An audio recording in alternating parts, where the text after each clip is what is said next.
Good morning class. बच्चों, मैं आप लोगों को पूर्व में स्वर संधि पढ़ा चुकी हूँ। बीच में आप लोगों के कहने पर मैंने चेंज करने की वजह से आपको पाठ पढ़ाए थे। अब इसी संधि के क्रम में आगे बढ़ते हुए अब मैं आपको व्यंजन संधि पढ़ाऊँगी। तो बेटा, सबसे पहले व्यंजन संधि की आपको परिभाषा पता होनी चाहिए। तो व्यंजन संधि की परिभाषा ये है, जैसे स्वर संधि में क्या होता है कि जो संधि में होता है तो ये है कि दो वर्णों का जो मेल होता है और उससे उत्पन्न जो विकार होता है, ये मैं आपको पहले ही बता चुकी हूँ।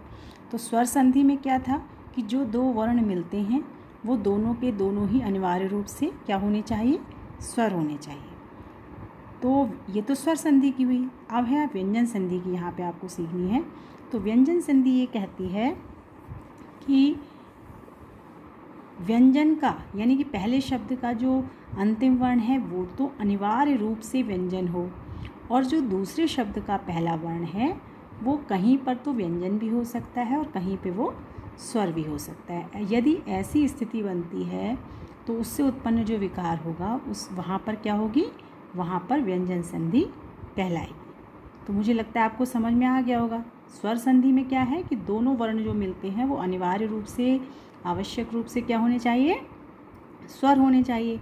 और व्यंजन में ये है कि जो पहले शब्द का अंतिम वर्ण है वो अनिवार्य रूप से व्यंजन होना चाहिए। यदि वो व्यंजन नहीं हुआ तो वहाँ पे व्यंजन संधि नहीं होगी। और व्यंजन संधि को जब आप शो करते हैं तो उसका क्या बताया था मैंने आपको कि हलंत होना चाहिए। यानी कि जब आप व्यंजन संधि का कोई उदाहरण दे रहे हैं तो उसमें आप उसको अंतिम वर्ण को अनिवार्य रूप से हलंत दिखाएंगे, तभी वो व्यंजन हो। यदि आपने उसको हलंत नहीं दिखाया तो वो व्यंजन नहीं होगा, उसमें स्वर छुपा हो जाएगा। तो इसलिए व्यंजन संधि की परिभाषा यदि आपसे कोई पूछता है तो आपको सिर्फ अपने शब्दों में बोल दीजिए कि जब दो वर्ण मिलते हैं और उसमें जो पहले शब्द का अंतिम वर्ण होता है वो तो हो अनिवार्य रूप से व्यंजन, यानी उस हर हालत में उसे व्यंजन ही होना चाहिए। लेकिन जो दूसरे शब्द का पहला वर्ण है वो कहीं पर स्वर भी हो सकता है और कहीं पर व्यंजन भी हो सकता है। तो ऐसी स्थिति में जो विकार उत्पन्न होता है, विकार मैं आपको बता चुकी हूँ कि जो परिवर्तन दिखाई देता है उसी को हम संधि कहते हैं। और यहाँ पर फिर वो वहाँ पे क्या हो जाएगी, जब इस स्थिति में होगा कि पहला वर्ण अनिवार्य रूप से व्यंजन होगा और दूसरा जो वर्ण है वो स्वर भी हो सकता है व्यंजन में, तो ऐसी स्थिति में कौन सी संधि होगी, व्यंजन संधि होगी। तो मैं आशा करती हूँ कि आपको व्यंजन संधि समझ में आ गई होगी।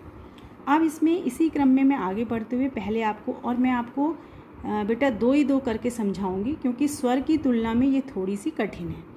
मैं आपको डरा नहीं रही हूँ, लेकिन स्वर की तुलना में ये संधि थोड़ी कठिन मानी गई है, इसलिए मैं आपको धीरे धीरे दो दो करके पढ़ाऊँगी। आज मैं आपको दो संधि पढ़ा रही हूँ व्यंजन की।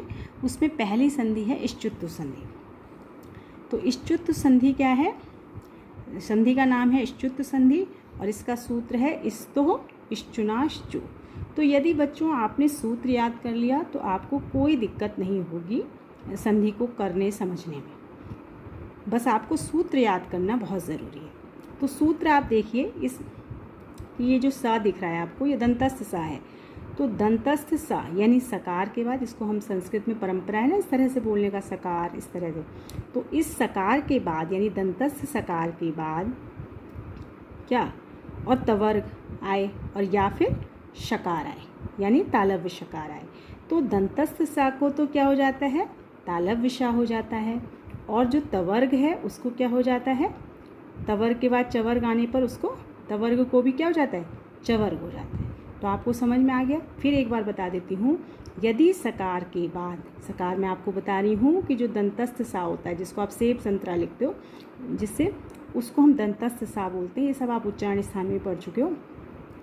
तो दंतस्थ सकार के बाद तवर्ग आने पर या फिर शकार, दंतस्थ सा के बाद तालव्य शकार आने पर या फिर तवर्ग और चवर्ग का योग होने पर सकार को तो हो जाएगा शकार और तवर्ग को हो जाएगा चवर्ग। और वर्ग भी आप जानते हैं, तवर्ग का मतलब देखिए, जब सकार अथवा तवर्ग यानी तथा दाधा के बाद शकार या चवर्ग यानी च छ ज झ या आए, इनमें से मतलब कोई भी वर्ण आए तो सकार को शकार और तवर्ग को चवर्ग हो जाता है और ऐसी स्थिति में वहाँ पर क्या होती है, इष्टुत्व संधि होती है। जब आप इसे ध्यान से देखेंगे सुनेंगे तो आपको बिल्कुल समझ में आएगा। इसी को मैं उदाहरण से और पुष्ट करती हूँ। पहला उदाहरण है रामस-धन च। अब आप देखिए बच्चों, इसका जो अंतिम वर्ण है वो क्या है, सा है। क्या है अंतिम वर्ण, सा है।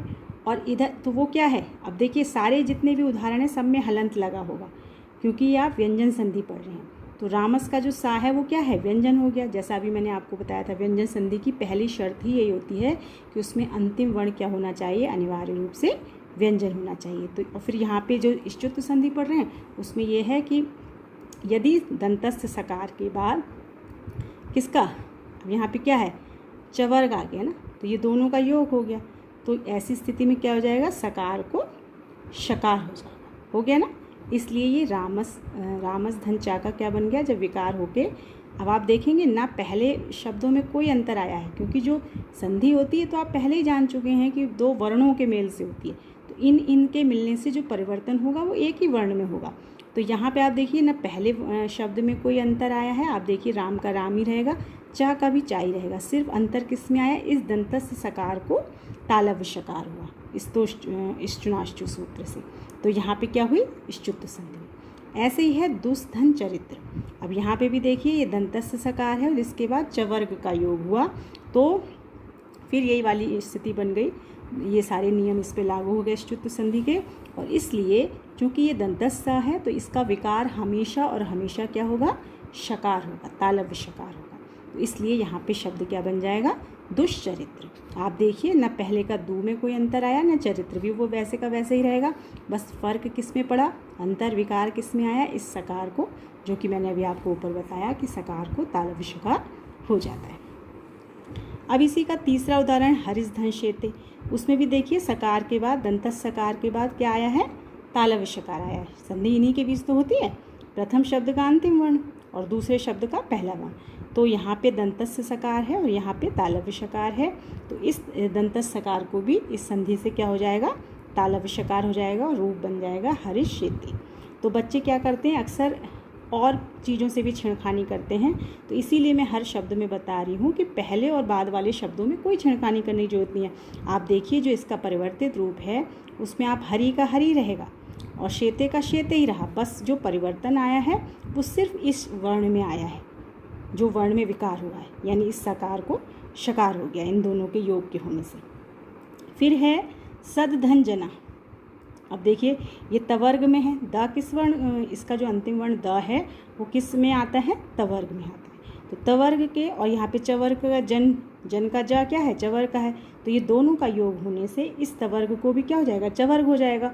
और ये बेटा क्रमशः होगा क्योंकि दा क्या है, अपने वर्ग का तीसरा वर्ण है, त थ द तीसरे वर्ण है ना। तो ये भी क्या है, जो विकार होगा यहाँ पे चवर्ग होगा।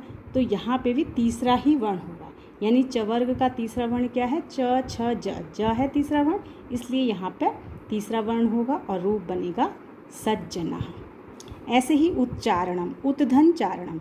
आप देखिए फिर तवर्ग और चवर्ग का योग है, अंतिम वर्ण है इस शब्द का त और चारणम का चा, ये क्या है, चवर्ग का है।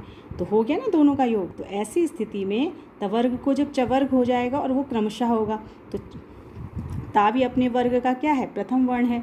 तो यहाँ पे भी चवर्ग का प्रथम वर्ण यानी च ही होगा और शब्द रूप बनकर तैयार होगा उच्चारणम। ऐसे ही धनिन धन जय। अब ये देखिए आप, धनिन में जो धनिन का ना है वो भी अंतिम वर्ण है और वो क्या है, तवर्ग का, और जया का ज जो है वो चवर्ग का। फिर वही तवर्ग और चवर्ग का योग हुआ। तो यहाँ पर ये चेंज क्या होगा, क्या विकार उत्पन्न होगा, इसको भी चवर्ग हो जाएगा। लेकिन चूंकि न क्या है, अपने वर्ग का पांचवा अंतिम वर्ण है, तो जो चवर्ग का भी होगा, जो विकार होगा वो चवर्ग का भी अंतिम वर्ण होगा और वो क्या होगा, च छ ज झ या है इसका अंतिम वर्ण, इसीलिए यहाँ पर ये अंतिम वर्ण या हुआ। ठीक है। अब बेटा ये तो थे कि मैंने आपको विच्छेद थे और इनका संधि करके दिखाया। दो उदाहरण मैं आपको ऐसे दे रही हूँ कि मान लीजिए ये स्थिति आ जाए कि आपके सामने ये नहीं आया, आपके सामने सिर्फ सच्चरित्र आया और आपसे किसी ने कहा कि इसको आप विच्छेद कीजिए, कि दोनों आ सकते हैं, दोनों स्थितियाँ आनी चाहिए। तो इसके ठीक उल्टा होगा। आप सबसे पहले क्या करेंगे, चरित्र शब्द को अलग कर देंगे और उसके बाद सा लिख दीजिए। अब आप जाइए बैक में कि किसका जब जो चा हुआ है वो कैसे होना है था, तो वही तवर्ग का चवर्ग होता है। तो इसका मतलब यहाँ पर चा जो है अपने वर्ग का पहला है, इसका मतलब यहाँ पे तवर्ग का भी पहला वर्ण रहा होगा। इस हिसाब से आप यहाँ पे क्या कर देंगे, ता कर देंगे, यानी सत धन चरित्र हो जाएगा। फिर है कश्चित, भी ऐसे ही है। आपने यहाँ पे चित, जब आप ऐसे देखेंगे तो आप उसमें अंतिम जो आधा वर्ण है उसको सबसे पहले ढूंढेंगे, वहीं से उस शब्द को अलग करेंगे। जैसे यहाँ पे आपने चरित्र अलग कर दिया, ऐसे ही आधा वर्ण इसमें ढूंढेंगे तो तालव्य षा रहेगा, इसमें आपने चित्त को अलग कर दिया। जैसे आपने इस चित्त को अलग किया तो आप समझ गए, क्योंकि अभी आपको समझाया गया तो स्पष्ट से कि सकार को दंत सकार को तालव्य षकार हो जाता है। इट मीन्स यहाँ पर जब आप इसका विच्छेद करेंगे तो इस विच्छेद करने में आप क्या करते हैं, दंतस्थ को तालव्य करते हैं, और जब आप इसकी संधि का विच्छेद करेंगे तब आप इस दंतस्थ को तालव्य को क्या कर देंगे, दंतस्थ कर देंगे। ठीक, उल्टा कर देंगे उसकी। ठीक है, मैं उम्मीद करती हूँ कि समझ में आ गया होगा। यदि नहीं आया तो इस वीडियो को आप लोग कई बार देखें, मैं उम्मीद करती हूँ कि समझ में आ जाएगा। अब आती है बेटा अगली संधि, वो है इष्टुत्व संधि। तो इष्टुत्व संधि में आज इसलिए आपको इसके साथ ही पढ़ा रही हूँ क्योंकि इन दोनों में बहुत ज़्यादा समानताएं हैं। जैसी इष्टुत्व है ठीक ऐसी ही इष्टुत्व है, बस उसमें क्या है, उसमें तवर्ग और चवर्ग का योग होना है और सकार और तालव्य शकार का होना है। इस वाली संधि में क्या होना है कि दंतस्थ और मूर्धन्य शकार का योग होना है, और तवर्ग चवर्ग का ना होकर तवर्ग टवर्ग का होना है। वही उसके लिखने में और संधि के नाम में है। तो इसीलिए मैं, क्योंकि दोनों में समानताएं हैं, इसलिए मैं इनको एक साथ आपको पढ़ा दे रही हूँ। तो जैसे देखिए, इसका सूत्र है बेटा इष्टुनाष्टु। जब सकार के बाद शकार या फिर तवर्ग के बाद टवर्ग, यानी कि इन चीज़ों का जब योग हो इन वर्णों का, तो क्या हो जाएगा, सकार को तो हमेशा शकार होगा और तवर्ग को, उसमें क्या होता था इष्टुत्व संधि में चवर्ग होता था, लेकिन इसमें क्या होगा, टवर्ग होगा। और जैसे उसमें क्रमशः होता था वैसे ही होगा। जैसे ता है तो प्रथम वर्ण टा होगा, यदि था है तो सेकंड वर्ण ठा होगा, यदि दा है तो थर्ड वर्ण इसका डा होगा, धा है चौथा तो इसका ढा होगा चौथा, और यदि अंतिम वर्ण ना है तो इसका अणा होगा। ठीक है, क्योंकि वो क्रमशः होंगे। तो मुझे लगता है आपको समझ में आ गई। अगर वो संधि समझ में आ गई होगी तो ये भी समझ में आ गई होगी, क्योंकि सेम है।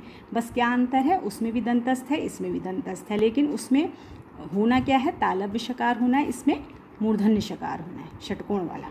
ठीक है, और उसमें चवर्ग का योग होना है, इसमें टवर्ग का योग होना है। अब इसके उदाहरण देख लीजिए। इसका पहला उदाहरण है धनुष धन टंकार। अब धनुष में आप देख रहे हैं अंतिम वर्ण इसका क्या है, प्रथम शब्द का वही दंतस्थ सकार, और उसके बाद टवर्ग का योग आ रहा है। तो यहाँ पर अभी क्या बताया था, दंतस्थ सकार को, क्योंकि ये इष्टुत्व संधि है, यहाँ पर टवर्ग का योग है, चवर्ग का नहीं है, तो इसलिए यहाँ पर क्या हो जाएगा, मूर्धन्य शकार आदेश होकर शब्द रूप बनेगा धनुष टंकार। और जैसा मैं पहले भी बता चुकी हूँ कि बाकी किसी शब्द को आप छेड़खानी नहीं करेंगे, धनु का धनु ही रहेगा, देख लीजिए, टंकार का भी टंकार ही रहेगा, बस क्या चेंज आएगा, इस दंतस्थ शकार को मूर्धन्य शकार करेंगे। अब अगला है उदाहरण रामस धन टीके। इसमें भी आप देखिए, इस शब्द का अंतिम वर्ण क्या है, दंतस्थ सकार है, और इसके बाद टवर्ग का योग होने पर क्या हो गया, यहाँ पर भी इष्टुत्व संधि का नियम लागू हुआ, और इसलिए यहाँ पर दंतस्थ सकार की जगह मूर्धन्य सकार आदेश हुआ और शब्द रूप बन के तैयार हुआ रामस टीके। फिर इसका अगला उदाहरण है तत् धन टीका। इसमें भी आप देखिए अंतिम वर्ण क्या है, ता है, और टीका क्या है, टीका जो है टवर्ग का हो गया। तो ता और टा का फिर योग हुआ, और फिर यहाँ पर टवर्ग का ही होगा, क्योंकि ता भी अपने वर्ग का प्रथम है और टा भी, तो ता की जगह क्या आदेश होगा, टा होगा, और शब्द रूप बन जाएगा तत् टीका। चक्रिन धन ढौक से है। तो चक्रिन में आप देखिए अंतिम वर्ण क्या है, ना है, तो वो भी किसका है, तवर्ग का है, और ढौक से का जो ढा है वो किसका है, पहला वर्ण जो है दूसरे शब्द का, वो भी टवर्ग का, यानी कि यहाँ पे भी तवर्ग और टवर्ग का योग हुआ। तो जो मैं जैसा पहले भी बता चुकी हूँ कि जिस क्रम में उसी क्रम में होगा, यानी कि तवर्ग का ये अंतिम वर्ण है ना, तो जो इसमें होगा जरूर टवर्ग, लेकिन अंतिम ही होगा। टा का अंतिम वर्ण क्या है, अणा, तो इसलिए यहाँ पर चक्रिन ढौक से शब्द रूप बनेगा